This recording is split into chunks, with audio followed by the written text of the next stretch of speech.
Hello all, welcome to jobs Telugu 247 YouTube channel. Railways లో job చేయాలనుకునే వాళ్ళకి 7,900 ప్లస్ పర్మనెంట్ జాబ్స్ కి సంబంధించిన అప్డేట్ తీసుకొచ్చాను. అస్సలు మిస్ చేసుకోకండి. ఈ opportunity government of India ministry of railways కింద పనిచేస్తున్న ఆర్ఆర్బి రైల్వేస్ రిక్రూట్మెంట్ బోర్డు వాళ్ళు రిక్రూట్మెంట్ చేస్తున్నారు. మినిమం 18 ఇయర్స్ ఏజ్ ఉంటే చాలు. Both male candidates and female candidates ప్రతి ఒక్కరు ఎలిజిబుల్. అండ్ సెలెక్టెడ్ క్యాండిడేట్స్ కి సెంట్రల్ గవర్నమెంట్ జాబ్ కాబట్టి స్టార్టింగ్ లోనే అన్ని అలవెన్సెస్ కలుపుకొని మంత్లీ 55,000 ప్లస్ శాలరీ అయితే ఇస్తారు. మీకు కంప్యూటర్ బేస్డ్ టెస్ట్ ద్వారా సెలెక్షన్ చేస్తారు. దానికి సంబంధించిన ఎగ్జామినేషన్ మన ఓన్ స్టేట్లోనే ఉంటుంది. అండ్ సెలెక్ట్ అయ్యాక పోస్టింగ్ కూడా మన ఓన్ స్టేట్లోనే వేస్తారు. సో ఇంట్రెస్ట్ ఉండి మంచి రైల్వేస్లో పర్మనెంట్ జాబ్ చేయాలనుకునే వాళ్ళు నేను ఇదే వీడియోలో జాబ్ ఫుల్ డీటెయిల్స్ ఎక్స్ప్లెయిన్ చేస్తాను. స్కిప్ చేయకుండా లాస్ట్ వరకు అయితే చూడండి. జాబ్ డీటెయిల్స్లోకి వెళ్లే ముందు మన ఛానల్లో డైలీ 2 టైప్స్ ఆఫ్ జాబ్స్ని అయితే అప్డేట్ చేస్తూ ఉంటాము. నేను అప్లోడ్ చేసిన వెంటనే మీకు నోటిఫికేషన్ వచ్చి అప్లై చేసుకోవాలంటే ఖచ్చితంగా మన ఛానల్ని సబ్స్క్రైబ్ చేసుకొని పక్కన బెల్ సింబల్ని యాక్టివేట్ చేసి పెట్టుకున్నాక వీడియోని లైక్ చేయడం మాత్రం మర్చిపోకండి. ఈ opportunity government of India ministry of railways కింద పనిచేస్తున్న రైల్వేస్ బోర్డు వాళ్ళు అయితే రిక్రూట్మెంట్ చేస్తున్నారు. డిఫరెంట్ పోస్ట్కి అయితే వీళ్ళు రిక్రూట్మెంట్ చేస్తున్నారు. చూసుకోవచ్చు టోటల్ 7,900 ప్లస్ వేకెన్సీస్ అయితే ఉన్నాయి. సో ఇందులో చూసుకోవచ్చు పోస్ట్ నేమ్ వచ్చేసి జూనియర్ ఇంజనీర్, దాంట్లో హైయెస్ట్ వేకెన్సీస్ ఉన్నాయి 7,346. సో ఇంకా మీకు మెటలాజికల్ సూపర్వైజర్ లేదంటే రీసెర్చ్ ఉంటుంది, దీంట్లో 12 వేకెన్సీస్. ఇంకా డిపోర్ట్ మెటీరియల్ సూపరింటెండెంట్ ఉంటుంది, దీంట్లో 398 వేకెన్సీస్ ఉన్నాయి. కెమికల్ అండ్ మెటలాజికల్ అసిస్టెంట్ దీంట్లో 150 వేకెన్సీస్ ఉన్నాయి. కెమికల్ సూపర్వైజర్ లేదా రీసెర్చర్ ఉంటుంది, దీంట్లో 5 వేకెన్సీస్. సో టోటల్ అయితే మీకు 7,911 వేకెన్సీస్ అయితే ఉన్నాయి. సో ఇందులో మీకు చాలా మంచి శాలరీ ఉంటుంది, ఎందుకంటే రైల్వేస్ సెంట్రల్ గవర్నమెంట్ జాబ్ కాబట్టి మీకు బేసిక్ పేనే 36,500 ఉంటుంది. సో మీకు డియర్నెస్ అలవెన్సెస్ అని చెప్పి house rent allowances, travel allowances అన్నీ కలుపుకొని మీకు 55,000 ఇన్ హ్యాండ్ వచ్చేసి మీకు 55,000 ప్లస్ శాలరీ అయితే ఇస్తారు.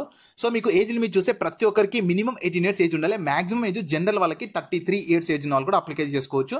ఎస్సీ ఎస్టీ వాళ్ళకు 5 ఇయర్స్ ఏజ్ రిలాక్సేషన్ ఉంటుంది. ఓబీసీ నాన్ క్రీమ్ లేయర్ వాళ్ళకు 3 ఇయర్స్ ఏజ్ రిలాక్సేషన్ ఉంటుంది. ఎక్స్ సర్వీస్ మెన్ వాళ్ళకు 33 ఏజ్ రిలాక్సేషన్, ఇంకా పీడబ్ల్యూబీడీ వాళ్ళకు డిఫరెంట్గా మీకు ఏజ్ రిలాక్సేషన్ అయితే ప్రొవైడ్ చేస్తారు. సో ఇందులో మీకు రిక్రూట్మెంట్ ప్రాసెస్ చూస్తే ఫస్ట్ మీకు ఇందులో స్టేజ్ 1 ఉంటుంది కంప్యూటర్ బేస్డ్ టెస్ట్. దాని తర్వాత స్టేజ్ 2లో కూడా మీకు కంప్యూటర్ బేస్డ్ టెస్ట్ కండక్ట్ చేసి లాస్ట్కి డాక్యుమెంట్ వెరిఫికేషన్ చేసి సెలెక్షన్ చేస్తారు. So first stage 1 computer based test చూస్తే దీనిలో మీకు 90 మినిట్స్ టైం ఉంటుంది, 100 క్వశ్చన్స్ వస్తాయి. దీనిలో మీకు సిలబస్ కూడా వాళ్ళు క్లియర్గా నోటిఫికేషన్లోనే మెన్షన్ చేస్తారు. ఆబ్జెక్టివ్ టైప్ ఎంసీక్యూ టైప్లోనే ఉంటుంది. దాని తర్వాత మీకు దీనిలో చూస్తే మ్యాథమెటిక్స్ నుంచి 30 క్వశ్చన్స్ వస్తాయి, 30 marks. General intelligence and reasoning నుంచి 25 క్వశ్చన్స్, 25 మార్క్స్. జనరల్ అవేర్నెస్ నుంచి 15 క్వశ్చన్స్, 15 మార్క్స్. జనరల్ సైన్స్ నుంచి 30 క్వశ్చన్స్, 30 మార్క్స్. సో టోటల్ మీకు 100 క్వశ్చన్స్ వస్తే 100 మార్క్స్ ఉంటుంది. 90 మినిట్స్ టైం అయితే ఉంటుంది. సో మినిమం క్వాలిఫైయింగ్ మార్క్స్ చూస్తే అన్రిజర్వ్ వాళ్ళకి 40% ఆఫ్ మార్క్స్ రావాలి. ఓబీసీ 30, ఎస్సీ వాళ్ళకి కూడా 30 ఉంటుంది, ఎస్టీ వాళ్ళకి 25% మార్క్స్ రావాలి. తర్వాత స్టేజ్ 2 కూడా మీకు కంప్యూటర్ బేస్డ్ టెస్ట్ ఉంటుంది. స్టేజ్ 1లో క్వాలిఫై అయిన వాళ్ళకి స్టేజ్ 2లో కండక్ట్ చేసి సెలెక్షన్ చేస్తారు. దీనిలో మీకు 120 మినిట్స్ టైం ఉంటుంది, 150 క్వశ్చన్స్ వస్తాయి. సో ఇందులో చూసుకోవచ్చు మీకు జనరల్ అవేర్నెస్ నుంచి 15 మార్క్స్, ఫిజిక్స్ అండ్ కెమిస్ట్రీ నుంచి 15 questions, 15 marks. Basics of computer and applications నుంచి, ఇంకా basics of environment and pollution control నుంచి 10 క్వశ్చన్స్, 10 మార్క్స్ ఉంటుంది. ఇంకా టెక్నికల్ ఎబిలిటీ నుంచి 100 questions, 100 marks. Total 150 questions, 150 marks ఉంటుంది. 120 మినిట్స్ టైం అయితే ఉంటుంది. సేమ్ దీనిలో కూడా మీకు అన్రిజర్వ్ వాళ్ళకి 40% ఆఫ్ మార్క్స్ రావాలి. ఓబీసీ ఎస్సీ వాళ్ళకు 30%, ఎస్టీ వాళ్ళకు 25% ఆఫ్ మార్క్స్ అయితే రావాలి. సో దీనిలో కూడా క్వాలిఫై అయిన వాళ్ళకు మీకు డాక్యుమెంట్ వెరిఫికేషన్ కండక్ట్ చేసి సెలెక్షన్ అయితే చేస్తారు. సో ఇందులో క్వాలిఫికేషన్ చూస్తే చాలా డిఫరెంట్ క్వాలిఫికేషన్ ఉంటుంది. సో ఇక్కడ చూసుకోవచ్చు 3 ఇయర్స్ డిప్లొమా ఇన్ సివిల్ చేసిన, లేదా బీఎస్సీ ఇన్ సివిల్ చేసిన, లేదంటే combination of any sub stream చేసినా కూడా ఎలిజిబుల్ ఉంటారు. తర్వాత మీకు 3 years diploma in mechanical, production, automobile, electrical, electronics, instrumentation and control engineering చేసిన, or combination of any sub stream చేసినా కూడా ఎలిజిబుల్ ఉంటారు. తర్వాత మీరు ఇంకా మెకానికల్, ఎలక్ట్రికల్, మ్యానుఫ్యాక్చరింగ్, మెకాట్రానిక్స్ కానీ ఇండస్ట్రియల్ చేసిన, ఇంకా మెషినింగ్ చేసిన, ఇన్స్ట్రుమెంటేషన్ అండ్ కంట్రోల్ చేసిన, టూల్స్ అండ్ మెషినింగ్ చేసిన, టూల్స్ అండ్ డై మేకింగ్ చేసిన, ఆటోమొబైల్, ఇంకా ప్రొడక్షన్ చేసిన, ఇలా లేదంటే సబ్ స్ట్రీమ్ చేసిన ఎలిజిబుల్ ఉంటారు. తర్వాత మీకు ఇక్కడ చూడండి junior engineer in printing press, దానికి మీరు మెట్రికులేషన్ విత్ ఆర్ ఈక్వలెంట్ చేసి, ఇంకా state diploma or all India certificate in printing technology ఉన్నా కూడా మీరు ఎలిజిబుల్ ఉంటారు.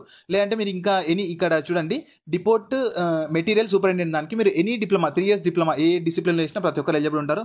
ఇంకా మీకు ఇన్ఫర్మేషన్ టెక్నాలజీ దానిలో చూస్తే మీకు పీజీ డీసీఏ చేసిన, అంటే బీఎస్సీ కంప్యూటర్ సైన్స్ చేసిన, బీసీఏ చేసిన, బీటెక్ ఇన్ ఇన్ఫర్మేషన్ టెక్నాలజీ చేసిన, బీటెక్ ఇన్ కంప్యూటర్ సైన్స్ చేసిన ప్రతి ఒక్కరు ఎలిజిబుల్ ఉంటారు. ఇంకా కెమికల్ అండ్ మెటలాజికల్ అసిస్టెంట్, దానికి bachelors degree in science with physics and chemistry with minimum 45% of marks వచ్చినా కూడా ప్రతి ఒక్కరు ఎలిజిబుల్ ఉంటారు. సో ఇంకా వీళ్ళది అఫీషియల్ నోటిఫికేషన్ అయితే రిలీజ్ చేయలేదు. సో ప్రస్తుతానికి వీళ్ళైతే ఎంప్లాయ్మెంట్ నోటిఫికేషన్ ద్వారా రిలీజ్ చేశారు. 13th జూన్ రోజు అయితే రిలీజ్ చేశారు. సో మీకు జూలైలో అఫీషియల్ నోటిఫికేషన్ విత్ అప్లికేషన్ కూడా స్టార్ట్ అయిపోతుంది. సో దానిలో మీకు ఇంకా ఎగ్జాక్ట్గా క్వాలిఫికేషన్, శాలరీ, ఇంకా ఎగ్జాక్ట్గా ప్రతిదీ డీటెయిల్స్ వస్తాయి. సో మీరు ఖచ్చితంగా మన ఛానల్ని సబ్స్క్రైబ్ చేసుకొని ఉండండి. నేను అఫీషియల్ నోటిఫికేషన్ రాందాడే మీ కంప్లీట్ అప్లికేషన్ ప్రాసెస్ కూడా చెప్తాను. సో అప్లికేషన్ ప్రాసెస్ కావాలనుకున్న వాళ్ళు మాత్రం వీడియో కింద కామెంట్స్ అయితే చేయండి, అప్లికేషన్ ప్రాసెస్ అని చెప్పి కామెంట్ చేస్తే నేను ఖచ్చితంగా అప్డేట్ చేస్తాను. సో దీనికి సంబంధించిన ఎంప్లాయ్మెంట్ నోటిఫికేషన్లో వచ్చిన నోటిఫికేషన్ పీడిఎఫ్ని, ఇంకా లాస్ట్ ఇయర్ అఫీషియల్ నోటిఫికేషన్ పీడిఎఫ్ని కూడా వీడియో కింద డిస్క్రిప్షన్ లింక్లో ప్రొవైడ్ చేస్తాను. మీరు అక్కడ నుంచి చెక్ చేసుకోండి. సో ఖచ్చితంగా ప్రతి ఒక్కరు మన ఛానల్ని సబ్స్క్రైబ్ చేసుకొని పెట్టుకొని నేను అఫీషియల్ నోటిఫికేషన్ రాగానే ఫుల్ వీడియో అయితే చేస్తాను.